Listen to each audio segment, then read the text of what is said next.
बनासकांठा की अवैध पटाखा फैक्ट्री एमपी के मजदूरों के लिए काल बन गई। अभी तक इस हादसे में 21 मजदूरों की जान चली गई है और सभी मृतक मजदूर एमपी के देवास और हरदा के रहने वाले थे। दोनों ही राज्यों की सरकारों ने मुआवजे का ऐलान कर दिया है, लेकिन उधर मध्य प्रदेश के हंडिया गांव में जबरदस्त तरीके का मातम है। परिजनों का रो रो कर बुरा हाल है। बनासकांठा में हुए पटाखा फैक्ट्री विस्फोट में 21 मजदूरों की दर्दनाक मौत हुई है। ये सभी मजदूर एमपी के हरदा और देवास के रहने वाले हैं। हरदा जिले के हंडिया गांव के 8 मजदूरों की मौत से गांव में मातम पसरा है।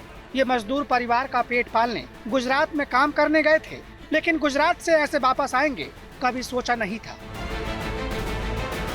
फैक्ट्री में धमाका होते ही गोदाम की सारी दीवारें भर-भरा कर ढह गई। विस्फोट के दौरान 25 से 30 मजदूर फैक्ट्री में काम कर रहे थे। विस्फोट के बाद फैक्ट्री के अंदर लाशों का ढेर था। कई शव के टुकड़े टुकड़े हो गए थे। कई शवों को पहचान पाना बेहद मुश्किल था। घटना स्थल से 100 फीट की दूरी तक मजदूरों के अंग बिखरे पड़े हुए थे। ये पूरा मंजर इतना खौफनाक था कि शब्दों में बयां कर पाना बेहद मुश्किल है। उधर हादसे की खबर मिलने के बाद परिवार वालों पर दुखों का पहाड़ टूट पड़ा है। रो रो कर परिजनों का बुरा हाल है। कुछ लोग तो ऐसे हैं जिन्हें ये भी नहीं पता है कि उनके बच्चे जिंदा बचे हैं या नहीं। लड़की है, लड़के का दोनों लड़का है।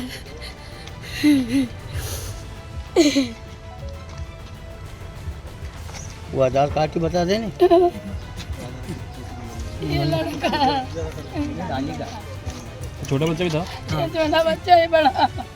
गंगूबाई रोते बिलखते हुए बताती है कि उनकी बेटी और 2 बच्चे अमावस्या के दिन गुजरात गए थे, लेकिन आज सुबह खबर मिली कि फैक्ट्री में विस्फोट हो गया। गांव में ऐसे कई लोग हैं जिनके अपने पेट पालने के लिए गांव छोड़कर गुजरात गए हुए थे। हम इस वक्त मध्य प्रदेश के हरदा जिले के हंडिया गांव में हैं, जहां के लोग आज गुजरात की फैक्ट्री में जो पटाखा फैक्ट्री में विस्फोट हुआ है, वहां पे जो हताहत लोग हुए हैं, मृत हुए हैं, उन लोगों का जो हरदा जिले के रहने वाले हंडिया के, हम उस गांव में हैं। और यहाँ ये मकान आप देख रहे हैं, भगवान सिंह नाम के व्यक्ति का मकान है, जिसमें भगवान सिंह का परिवार रहता था। लेकिन भगवान सिंह तो सुरक्षित है, पर उनके परिवार के जो लोग हैं, वो ऐसा बताया जा रहा है कि उनकी मौत हो चुकी है। यहाँ पर हम उनके परिवार के लोग हैं, उनसे भी जानेंगे कि एक और मकान यहाँ पर है अमर सिंह जी का, जिनके अमर सिंह जी के बेटों का मकान है, बेटी का सुरेश जी का। ये फिटरिंग फूट गई, जब में शांत हो गया। कौन कौन हुआ शांत? 4 तो मेरी लड़की और 4 बड़ी छोरी का छोरी। अच्छा। ये भी भाणे जेतन, या भी लड़की बड़ी छोरी का छोरी, और मेरा खुद कोई छोरो ने कोई छोरा का छोरी है 3। वो विस्फोट की खबर मिल रही। कौन कौन? मम्मी आप अम्मा गई थी ऊपर मुझे। हाँ हाँ, क्या बताया उन्होंने? विस्फोट की खबर बता रहे हैं। और क्या आपकी बातचीत हुई उनसे? कल रात को ही हुई थी। आपके पिताजी अभी कहाँ गए? वो उधर के उधर ही गए। पटाखा फैक्ट्री में विस्फोट कैसे हुआ, उसकी अभी जांच चल रही है। लेकिन सवाल ये भी है कि यहाँ अवैध तरीके से पटाखा बनाने का काम कैसे चल रहा था। पुलिस की मनाही के बाद भी खुलेआम बारूद की ढेर पर मजदूरों की जान से खिलवाड़ क्यों किया जा रहा था। हालांकि पुलिस ने आरोपी बाप और बेटे को गिरफ्तार कर लिया है। पुलिस ने इसकी जांच करते हुए तुरंत ही विदिन अ फ्यू आवर्स ही दोनों आरोपियों को गिरफ्तार कर लिया गया है। जो दोनों इसके अपराधी है, उनका नाम है खूबचंद रेणुमल मोहनानी और दीपक भाई खूबचंद मोहनानी। ये दोनों अपराधियों को साबरकांठा के ईडर तालुका से इन लोगों को गिरफ्तार किया गया है। पुलिस ने इस घटना की महत्वता देखते हुए और गंभीरता को देखते हुए एफएसएल की पूरी टीम कल से ही वारदात पर लगी हुई है। मध्य प्रदेश सरकार के मंत्री नागर सिंह चौहान ने बनासकांठा पहुंचकर परिजनों से मुलाकात की। मृतकों का पोस्टमार्टम कराकर शवों को घर के लिए रवाना कर दिया है। वक्फ बिल का आज देश में कई जगहों पर समर्थन किया गया, लेकिन अहमदाबाद में एसडीपीआई ने इसका जबरदस्त तरीके से विरोध किया है। इस बिल को लेकर अहमदाबाद मुसलमानों की राय भी अलग अलग नजर आई। अहमदाबाद में मुसलमानों ने बिल के कई प्रावधानों पर विरोध जताया है। दिल्ली में मिठाइयां बांटी जा रही हैं। बीजेपी समर्थक एक दूसरे का मुंह मीठा कराकर वक्फ बिल पास होने की एडवांस में बधाई दे रहे हैं। कहीं ढोल नगाड़े बज रहे हैं, कहीं नारेबाजी हो रही है। मुंबई में भी वक्फ बिल को लेकर बीजेपी कार्यकर्ता जश्न मनाते दिख रहे हैं। भोपाल में तो बीजेपी समर्थक आतिशबाजी कर वक्फ बिल के पास होने से पहले ही सरकार की पीठ थपथपा रहे हैं। लेकिन अहमदाबाद समेत कुछ जगहों पर वक्फ बिल के विरोध में भी आवाज बुलंद की जा रही है। अहमदाबाद में वक्फ बिल का विरोध किया जा रहा है, आप लोग विरोध कर रहे हैं, क्या कहेंगे?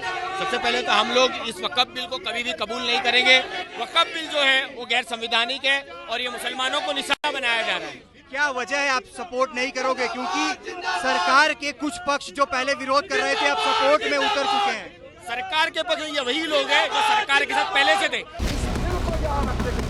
ये सच है कि मोदी सरकार के लिए वक्फ संशोधन बिल पास कराना किसी अग्नि परीक्षा से कम नहीं, लेकिन बीजेपी और उनके समर्थकों को भरोसा है कि बिल दोनों सदनों से पास होकर कानून बनने वाला है। आज लोकसभा में अल्पसंख्यक कार्य मंत्री किरण रिजिजू ने वक्फ संशोधन बिल पेश किया। ये जो हमने जो 2013 के बाद कुछ बदलाव जो किए हैं, वक्फ बाय यूजर में कुछ लोग ने शंकाएं व्यक्त किया है, कह रहा कि वक्फ बाय यूजर हटाने के बाद अब सरकार जो है मस्जिदें छीन लेंगे, दरगाह छीन लेंगे, मुसलमानों का प्रॉपर्टी छीन लेंगे, ऐसे बोलते हुए मैंने सुना है। ये आप लोग बहुत क्लियर से सुन लीजिए, ये किसी का जमीन छीनने का कानून नहीं है। ये दुनिया का इस दौरान कई ऐसे मौके आए जब सदन में शेरो शायरी भी सुनाई दी। मेरी हिम्मत को तो सराहो, देखिए मैं कितना हिम्मत के साथ बोल रहा हूँ। मेरे हिम्मत को तो सराहो, मेरे हमराही बनो, मैंने एक शम्मा जलाई है हवाओं के खिलाफ। सरकार ने इस बिल को उम्मीद नाम दिया है। अल्पसंख्यक कार्य मंत्री किरण रिजिजू बोले, विपक्ष नागरिकता संशोधन बिल की तरह मुस्लिमों को गुमराह कर रहा है, तो विपक्ष की तरफ से कांग्रेस सांसद गौरव गोगोई ने मोर्चा संभाला। सिटीजनशिप अमेंडमेंट बिल जब लाया गया था, वही लोग हैं जिन्होंने कहा था कि सिटीजनशिप अमेंडमेंट बिल पास होकर एक्ट बन जाएगा तो मुसलमानों का हक छिन जाएगा, उनका नागरिकता खत्म हो जाएगा। आज सीए लागू हो गया, बताइए किसी मुसलमान का अधिकार छीना है? और क्या आपको पता है कहां इनकी डबल इंजन की सरकार ने लोगों को रास्ते पे ईद का नमाज भी पढ़ने नहीं दिया। और ये बात करेंगे आप अल्पसंख्यकों के प्रति अपनी संवेदना जताते हैं। मैं पूछना चाहता हूं कि आपके लोकसभा में कितने एमपीज अल्पसंख्यक हैं कि आज ये एक विशेष समाज के जमीन पर इनकी नजर है, कल समाज के दूसरे अल्पसंख्यकों के जमीन पर इनकी नजर जाएगी। विपक्ष के विरोध पर गृह मंत्री अमित शाह ने कहा कि जेपीसी के संशोधन के बाद ही हमने बिल पेश किया है, इसलिए विपक्ष सदन का समय बर्बाद न करे। लेकिन अखिलेश यादव ने एक बार फिर वक्फ बिल के पीछे बीजेपी की मंशा पर सवाल उठाए। आपका ही आग्रह था कि कमेटी, ज्वाइंट पार्लियामेंट्री कमेटी बने। अगर कमेटी ने कोई बदलाव ही नहीं करने हैं तो ये कांग्रेस जैसी कमेटियां नहीं, हमारी लोकतांत्रिक कमेटी है मान्यवर।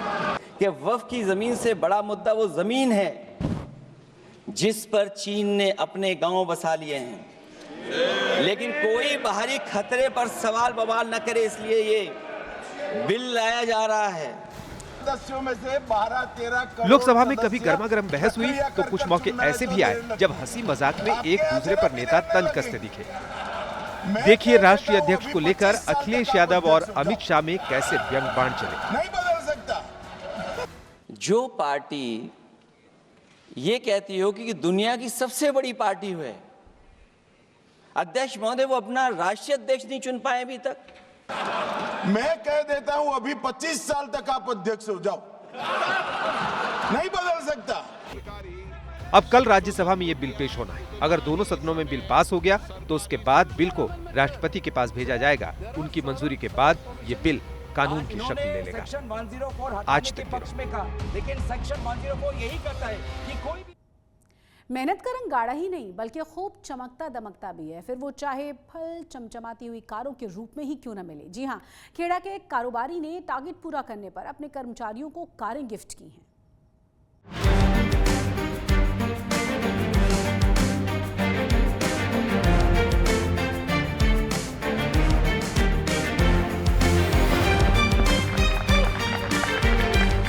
मेहनत का रंग गाढ़ा ही नहीं बल्कि खूब चमकता दमकता भी है, फिर चाहे फल इन चमचमाती कारों के रूप में ही क्यों न मिले।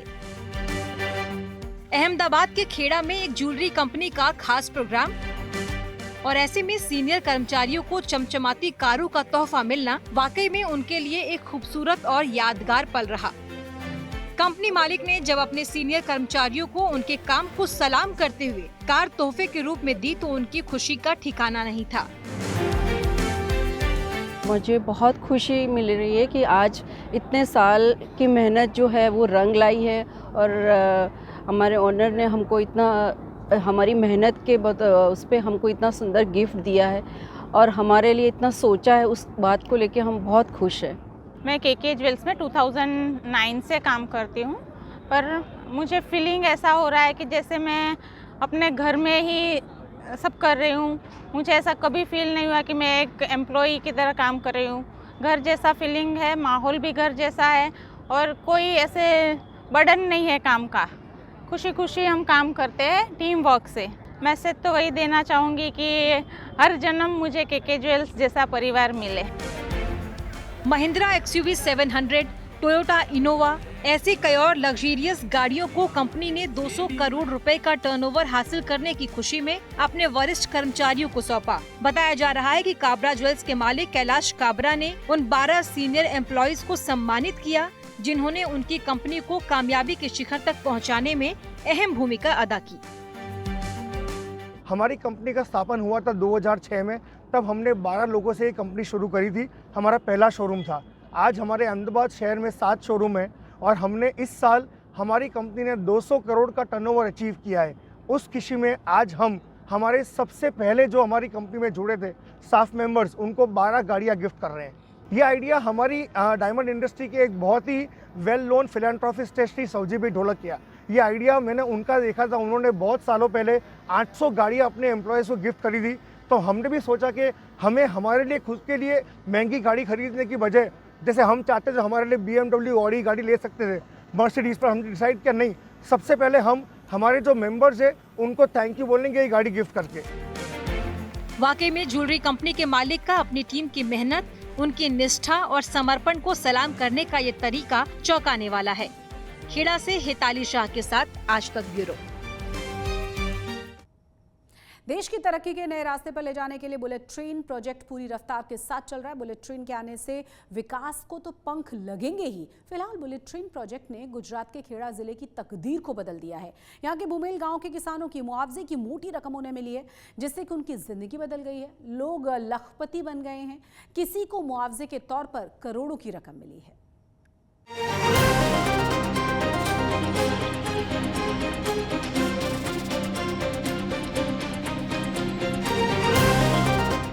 जो पहले कच्चे मकान में रह रहे थे उन्होंने अब पक्का मकान बना लिया है, और जो पहले से ही पक्के मकानों में रह रहे थे उन्होंने और बढ़िया पक्का मकान बना लिया है।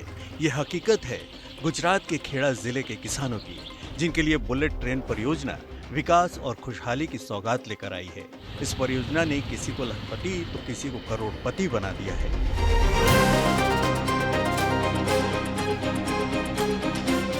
भारत सरकार के राष्ट्रीय high speed rail corporation limited ने Ahmedabad Mumbai high speed rail corridor के लिए जमीन अधिग्रहित की थी, जिसके बदले किसानों को अच्छा मुआवजा मिला। इससे खेड़ा जिले के भूमेल गांव के किसानों की तकदीर बदल गई है। जो पहले कच्चे मकानों में रहते थे वे अब पक्के मकान और लग्जरी कारों के साथ बेहतर जीवन जी रहे हैं। किसान 50 से 60 किसान है, उसका मिनिमम अमाउंट 60 से 70 करोड़ जैसा अमाउंट मिला है।